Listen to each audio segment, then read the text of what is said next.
Maria Sanchez, a third-year probationary teacher at Bonneville High School, submitted a formal complaint to the equity coordinator, Dawn Bonce. Ms. Sanchez was a good teacher, but had a few struggles along the way. She was hoping she had done enough to receive tenure. She had discussed in her written complaint about many inappropriate rumors about her principal, Mr. Alsop, and described that her principal's knee would rub against her during staff meetings and that on occasion he would smile and pat her hand.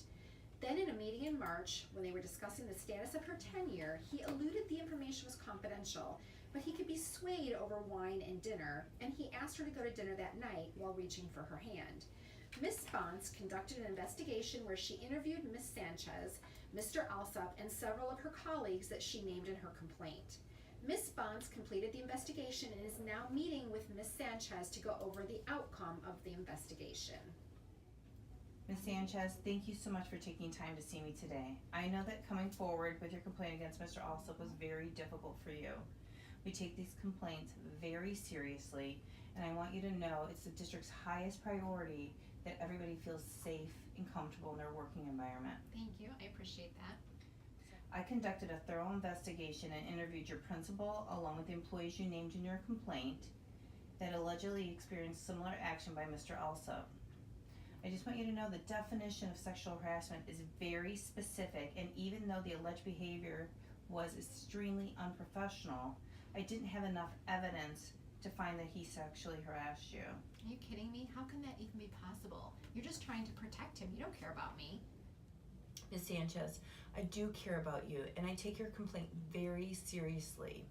I completely understand how the outcome might be a shock to you, but I'm in no way trying to minimize the accounts of what occurred. But I do have to be able to prove it. So let me explain how I came to the outcome, and then we can discuss the options for you. All right, fine.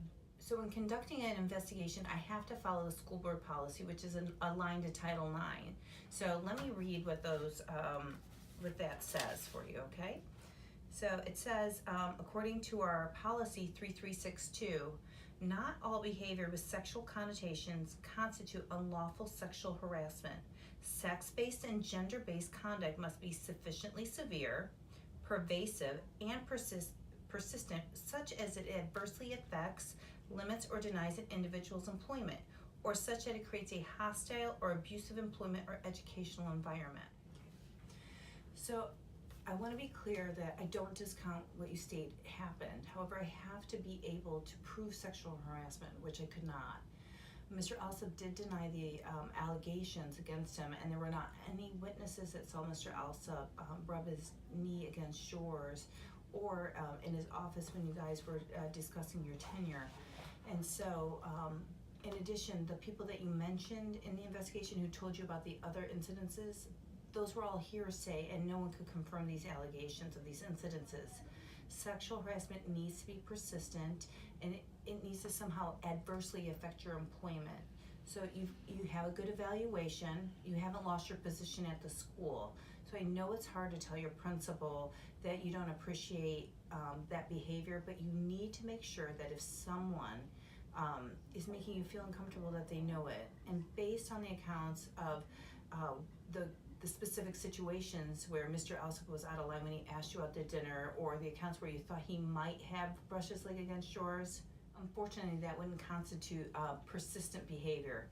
Additionally, you haven't been negatively impacted in your employment for not going out to dinner with them, so it was good that you said no. These were the reasons I couldn't constitute these allegations as being sexual harassment. However, I do want to offer some options for you so you can feel safe and comfortable at work. I can't work for him now, especially when he knows I filed a complaint against him. I understand your concern, and we take retaliation very seriously. If you were to do anything at all to you because of coming forward with this complaint, there would be serious consequences. So if you feel unsafe returning to Bonneville, I could certainly transfer you to another school in the district. Otherwise, if you want to stay at Bonneville, then I could assign a different supervisor if that would make you feel more comfortable. Well, what if he tells the other administrator what happened and then I'm just going to get bad reviews? Mr. Alsop will be advised not to discuss this investigation or the outcome with anyone. And as I said before, we take retaliation very seriously. So if you find all of a sudden you have low evaluations or anything else occurs that you don't feel comfortable with, contact me right away so we can discuss it. Well, I like my school, so I guess I'll just stay there, but report to a different administrator. I also want you to know that this complaint will be kept on file, and I'll be reaching out to Mr. Alsop after this meeting. Well, I thank you, Ms. Bonds. I don't agree with the outcome, but I do understand how you got there.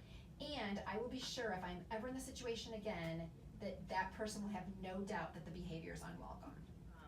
So Ms. Sanchez, after you read the report, if there's anything that you disagree with or you want to add, please feel free to add a rebuttal and send it to me, and I'll attach it to the complaint.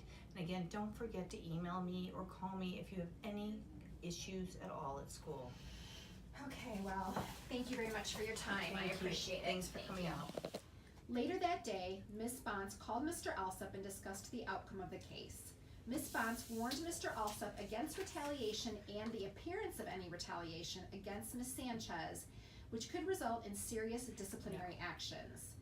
She continued by telling Mr. Alsop that Ms. Sanchez will need to be supervised by another administrator at the school, and advised Mr. Alsop not to discuss this investigation with any of the staff or peers at the school.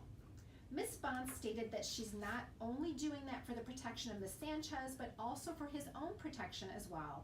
Ms. Bond stated that she is giving a copy of the report to his direct supervisor, the executive director of secondary schools, and he will be following up with him relative to next steps.